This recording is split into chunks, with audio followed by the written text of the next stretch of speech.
안녕하세요. 저는 LA, 캘리포니아에 신무하고 있는 나성서부교회 목사 최종석 목사입니다. 오늘 말씀은 요한계시록 1장 1절에서 3절 때가 가까움이라 하는 제목으로 여러분에게 말씀을 나누겠습니다. 1절, 2절, 3절 같이 계속 보시면 같이 한번 읽어보겠습니다. 예수 그리스도의 계시라. 이는 하나님이 그에게 주사 반드시 속히 일어날 일들을 그 종들에게 보이시려고 그의 천사를 그 종 요한에게 보내어 알게 하신 것이라. 요한은 하나님의 말씀과 예수 그리스도의 증거 곧 자기가 본 것을 다 증언하였느니라. 이 예언의 말씀을 읽는 자와 듣는 자와 그 가운데에 기록한 것을 지키는 자는 복이 있나니 때가 가까움이라. 1절에 예수 그리스도의 계시라. 이는 하나님이 그에게 주사 반드시 속히 일어날 일들을 그 종들에게 보이시려고 그의 천사를 그 종 요한에게 보내어 알게 하신 것이라.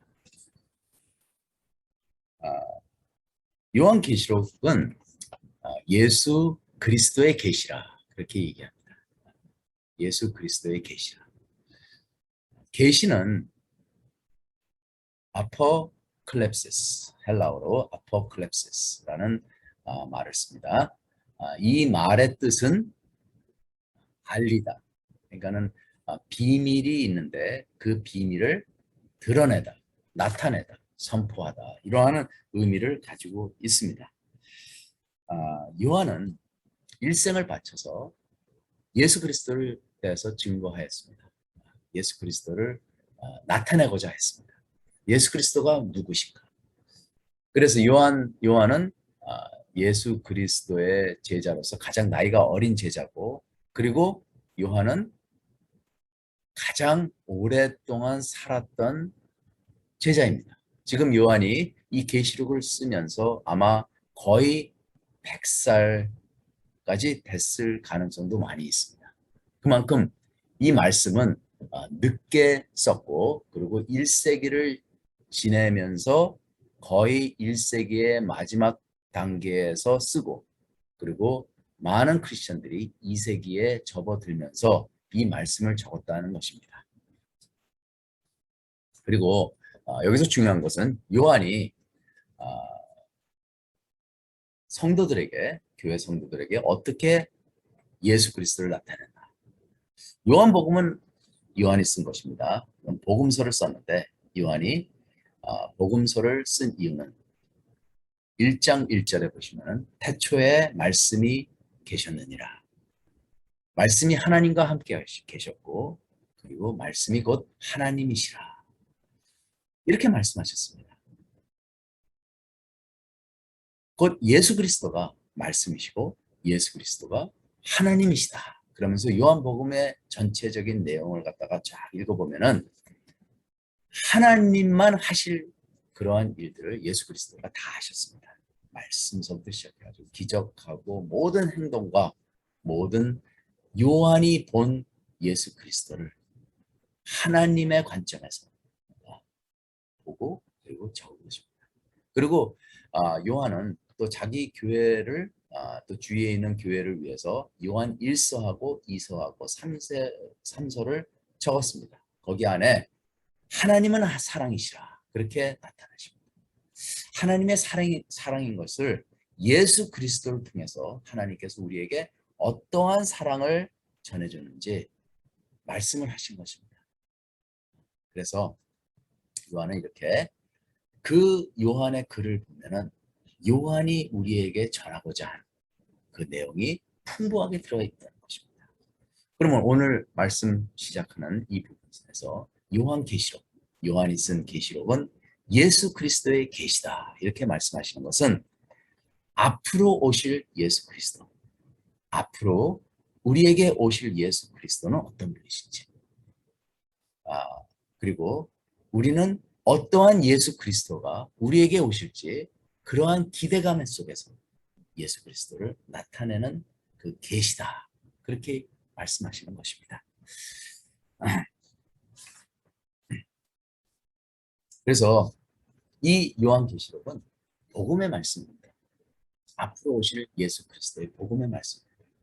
우리가 너무 종말에 대해서 치우치다 보고, 그리고 많은 신학자들과 그리고 목사들이 요한계시록을 종말론, 종말에 대한 교리로 이렇게 사용하다 보면은 너무 그쪽으로 치우치면은 잘못된 길을 선택할 수가 있습니다. 위험하다는 거죠.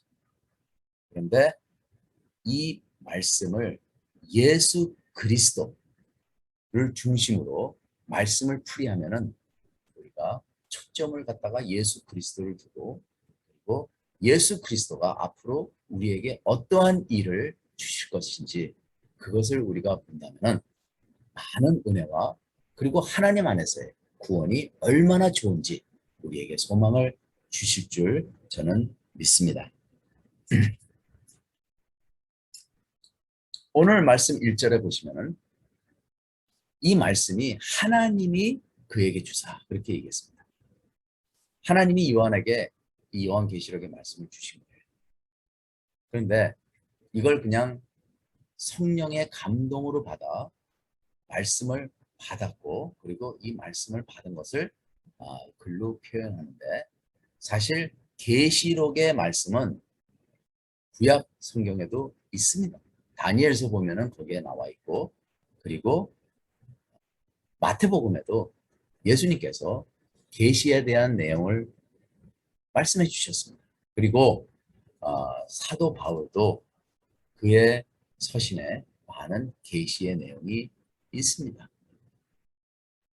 요한은 그 계시의 내용을 다 알고 있어요. 그리고 많이 연구를 했고, 또 그리고 성령의 감동으로 받아 이 계시들의 내용을 자기가 살고 있는 현재에 맞게끔 적은 것이 곧 요한 계시록입니다.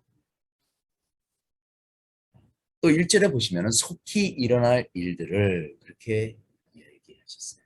속히 일어날. 이것은 예수님의 종말이 금방 온다는 그러한 뜻이 아니고, 예수님의 종말이 오면은 이 7년 환란이 순식간에 이 세계에 퍼진다는 그런 말씀이에요. 우리가 요즘에 이렇게 이 세상을 보면은 컴퓨터 보면은 컴퓨터의 그 역사는 굉장히 짧습니다. 그런데 이 발전은 굉장히 무섭게 발전되고 있어요. 지금 현재는 컴퓨터 없이는 가정과 사회와 그리고 기업들이 제대로 움직일 수가 없습니다. 그래서 컴퓨터는 아주 우리 생활에 가장 굉장히 중요한 역할을 합니다. 요즘 우리가 팬데믹 안에서 힘들게 살고 있습니다. 작년 1월 달까지만 해도 우리가 코로나 바이러스에 대해서 뉴스를 통해서 중국에서 일어나는 일들을 보고 배웠는데, 2달 만에 이 온 지구가 마비 상태로 돌아간 것입니다. 그만큼 이 지구촌, 이 세계에 지금 70억이 있는 이 지구촌은 굉장히 밀집돼 있고, 그리고 굉장히 연결성이 있다는 것입니다. 그래서 종말이 오면은 어디서 시작했던지 간에 그 종말의 모든 세계 인구들이 다 금방 임하는 것을 우리는 예상하는 것입니다. 그래서 속히 일어날 일들은 앞으로 언제 오는 거는 우리가 모릅니다. 사실 마태복음에 이미 24장 36절에 그러나 그날과 그때는 아무도 모르나니 하늘의 천사들도 아들도 모르고 오직 아버지만 아시니라. 이 세상이 멸망하고 7년 환란이 임하면은 이미 때는 늦었어요. 그래서 우리가 평소에 예수 그리스도를 믿고 예수 그리스도의 계시를 받아들이고 하나님을 섬기는 것이 중요하다는 것입니다. 2절에는 요한은 하나님의 말씀과 예수 그리스도의 증거, 곧 자기가 본 것을 다 증언하였느니라. 두 번째로 이 요한계시록은 예수 그리스도를 증거하는 것입니다. 여러분은 얼마나 증거하는 삶을 살고 계십니까? 이때는 우리가 증거를 해야 됩니다. 예수 그리스도의 복음을 전하라는 거예요.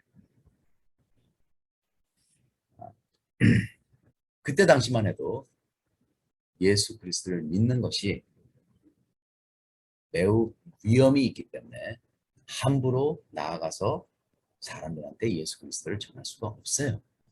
그렇기 때문에 이 요한계시록도 복음인데 예수 그리스도를 증거하는 그 복음의 말씀인데도 우리가 이 말씀을 상징적으로 이해를 해야 되고, 그리고 그때 살았던 유대인들이나 크리스찬들이 이 말씀을 어떻게 이해했는지를 배경으로 알아야 한다는 것입니다. 요한은 지금 patmos에서 지내고 있습니다. patmos가 어떤 곳입니까? 감옥이에요. 요한은 감옥살이 하고 있습니다. 아마 로마 병졸들이 그것을 지킬 수도 있다는 것을 전제하에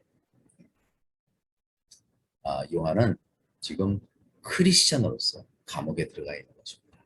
그 뜻은, 그 배경은 이미 로마는 크리스천들에 향한 핍박이 시작되었다는 것을 증명하는 것입니다. 그 당시에 로마 황제로서 네로가 두드러지게 나타납니다. 네로는 미치광이 황제입니다. 그는 엉뚱한 생각을 많이 했어요. 그 중에 하나가 로마 도시를 한 부분을 태워서 자기가 원하는 그러한 도시로 만들고자 했습니다. 그래서 그 부분을 다 불살려 버렸어요. 그래서 그 많은 사람들이 죽고, 불 때문에, 그리고 많은 사람들이 집을 잃고, 그리고 엄청난 환란이 그들에게 임했죠. 그래서 사람들은 네로를 의심했습니다. 그래서 자기한테 향한 그 의심을 돌리고자 네로가 크리스찬이 이 짓을 했다 하고 선포를 한 것입니다. 그래서 크리스찬들은 다 잡아들이고, 그리고 그들을 핍박하기 시작했습니다. 그때까지만 해도 이방인들과 로마인들은 크리스찬의 정체를 몰랐습니다. 그저 그들은 크리스찬들과 그리고 유대인들의 종교를 구분을 못하고 그냥 같은 무리라고 생각했어요. 그런데 네로의 그 선포로 인해서 그들이, 크리스찬들이 다른 종교를 가지고 있구나 하는 걸 갖다가 느끼게 됩니다. 그러면서 본격적으로 크리스찬들을 향한 핍박이 시작된 것입니다. 이것이 요한계시록의 배경입니다.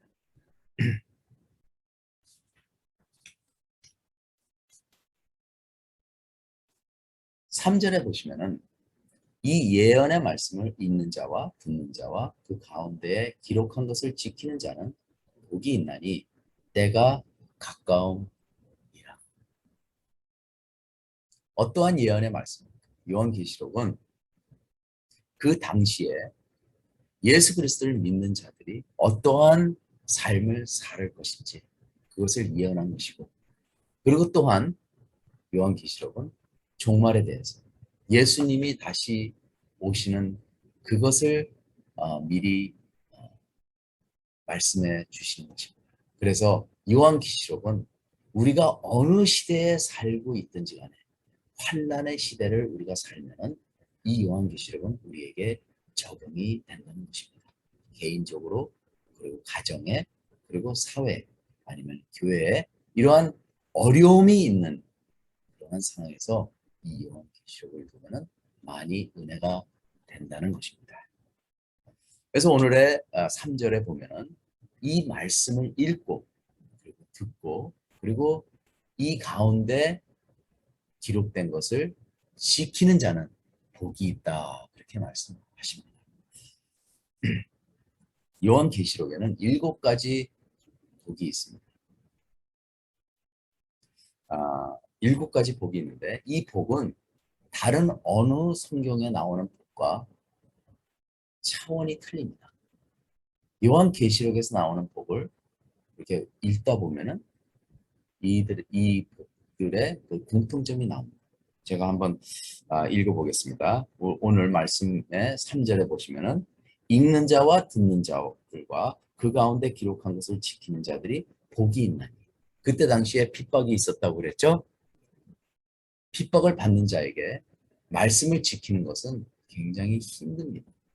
그래서 이 핍박을 받는 자들이 말씀을 지키는 자들이 복이 있다는 것은 죽음을 무릅쓰고 말씀대로 행하고 말씀의 복음을 전하고 그러한 사람들을 여기서 말씀하는 것이고 그러한 사람들이 복이 있다 이렇게 말씀합니다. 그리고 14장 13절에 주 안에서 죽는 자들이 복이 있도다 이렇게 말씀합니다. 여기서는 정말 주 안에서 주님을 위해서 내가 목숨을 바치는 자들 그 사람들이 복이 있다 이렇게 얘기합니다. 또 세 번째는 16장 15절에 깨어 자기 옷을 지켜 벌거벗고 다니지 아니하는 자는 복이 있다. 벌거벗은 자는 창피하잖아요. 근데 벌거벗지 아니한 자, 그러니까 의의 복을 벗지 아니한 자들, 자기의 죄가 드러나지 아니하는 자들에게는 복이 있다. 이렇게 얘기합니다. 그러한 자는 어느 사람입니까? 예수님을 배반하지 않는 자. 예수님을 배반하는 것은 죄를 짓는 것입니다. 죄를 짓는 것입니다. 그래서 여기서 얘기하는 것은 예수님을 배반하지 않고 예수님을 위해서 기꺼이 죽는 자들은 복이 있다. 이렇게 말씀합니다. 자, 4번은 19장 9절에 어린 양의 혼인잔치에 청함을 입는 자들이 복이 있다. 이렇게 말씀하십니다. 혼인잔치 하면은 천국의 혼인잔치를 말씀하는 거죠. 천국으로 들어가려면 어떻게 해요? 여기서 이 땅에서 죽어야 됩니다. 그러니까는 죽는 자들, 천국의 혼인잔치에 임하는 자들은 이미 죽을 각오가 돼 있는 자들과 아니면 이미 감옥에 갇혀 있고 죽을 때를 기다리는 자들, 이러한 자들을 아마 가리켜서 이야기하는 것입니다. 다섯 번째는 20장 6절에 첫째 부활에 참여하는 자들은 복이 있고 거룩하도다. 이렇게 첫째 부활은 요한계시록에 보면은 순교하는 자들을 얘기합니다. 순교. 예수 그리스도를 위해서 목숨을 바치고 순교하는 자들은 첫째 부활에 임하는 자들입니다. 여섯 번째는 22장 7절에 이 예언의 말씀을 지키는 자가 복이 있으리라. 그렇게 얘기합니다. 예언의 말씀을 지키는 자들이 복이 있다. 똑같죠? 첫 번째 말씀하고 예언을 읽고 듣고 지키는 자는 복이 있다. 여기서는 이 예언의 말씀을 지키는 자는 복이 있다. 똑같은 말입니다. 7번에는 22장 14절 그 두루마기를 빠는 자들은 복이 있도다. 죽는 자들에게는 그 두루마기에 피가 엉켜져 있습니다. 피가 묻어 있습니다. 그래서 그 피를 깨끗이 닦고 그리고 다시 하얀 의복으로 입는 자들을 이야기합니다. 결국에는 순교 당한 자들을 말씀하는 거죠. 그죠? 네. 그러니까 여기서 7번의 복이 나오는데 다 7번의 복들이 죽음과 관계가 있다는 것입니다. 그리고 순교가 있고 예수 그리스도를 믿기 위해서 자기 목숨을 바치는 자들을 이야기하는 것이에요.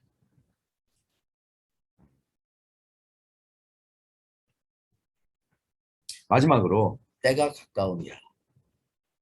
우리는 어느 때에 살고 있습니까?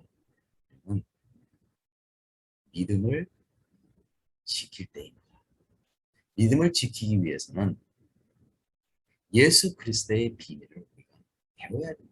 하나님을 더욱더 알아야 되고 예수 그리스도를 알아야 됩니다. 그래서 이 요한계시록을 통해서 우리가 예수 그리스도가 어떤 분이신지를 우리가 알고 그리고 그 예수 그리스도를 믿고 우리가 믿음을 지킬 바로 그 때라는 것이에요. 두 번째는 예수 그리스도를 증거할 때입니다. 우리는 매우 사악한 세상에 살고 있습니다. 죄 많은 세상에 살고 있습니다. 우리가 살면서 예수 그리스도를 믿는 자같이 살면서 우리는 증거를 해야 합니다. 교회 안에서까지도 이 세상이 들어와서 교회를 타락시키고 인간을 타락시키고 이러한 때인데 우리가 내 자신을 위해서 복음을 배우고 말씀을 배우고 또 우리 가족을 위해서 말씀을 가리키고 그리고 복음을 전하고 그리고 나아가서 교회에 다니는 성도들에게 말씀을 전하고 내 친척들에게 말씀을 전할 그러한 때입니다. 예수 그리스도를 증거하는 그러한 때라는 것입니다. 세 번째는 지금 현재 우리는 교회를 지킬 때입니다. 교회는 지금 점점 타락하고 있습니다. 안에 많은 문제들이 있습니다.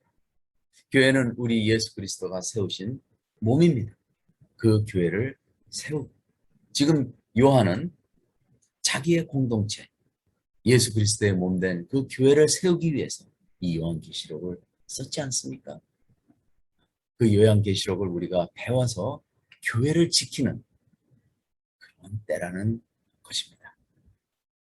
사랑하는 믿는 자 여러분들 그리고 이 말을 듣는 여러분들 이때 우리가 깨어서 이때를 우리가 지키고 그리고 열심히 복음의 생활을 하시기를 주님의 이름으로 축원드립니다.